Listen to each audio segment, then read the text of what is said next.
अहम खबर देंगे आपको इस्लामाबाद से, जहां मरी एक्सप्रेस वे पर मुसाफिर बस बेकाबू कर उलट गई है। अहम खबर से आपको आगाह कर रहे हैं। इस मरी एक्सप्रेस वे पर मुसाफिर बस बेकाबू होकर उलट गई। तेज़ रफ्तार मुसाफिर बस उलटने से 25 मुसाफिर जख्मी हो गए हैं, जिन्हें अस्पताल मुंतकिल कर दिया गया है। जख्मियों को इब्तदाई तिब्बी इमदाद के बाद अस्पताल मुंतकिल कर दिया गया है। इसी हवाले से मज़ीद तफसीलात जानेंगे आरिफ सईद से। आरिफ सईद, बताएगा कैसी हालत है जख्मियों की?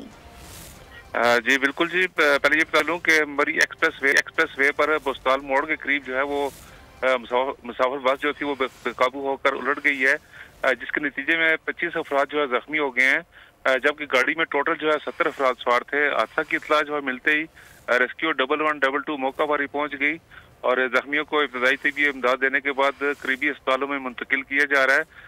और ये भी बताया जा रहा है कि बस में सवार अफराद किसी मजहबी प्रोग्राम में शिरकत के बाद वापस लाहौर की जानब जा रहे थे कि बस हादसा का शिकार हो गई है। जिन अफराद को अस्पताल में जख्मियों को मुंतकिल किया गया है, उनकी हालत खतरे से बाहर है और वो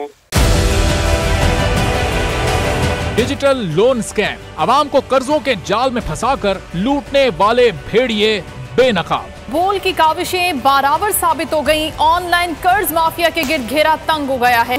बोल ने दिया अपने आवाम का साथ, उठाई इस स्कैम के खिलाफ आवाज। बोल की डिजिटल लोन स्कैम के खिलाफ आगाही मुहिम की सबसे बड़ी ट्रांसमिशन 59% आवाम ने देखी अपनी स्क्रीन पर, क्योंकि बोल है पाकिस्तान का नंबर 1 न्यूज चैनल।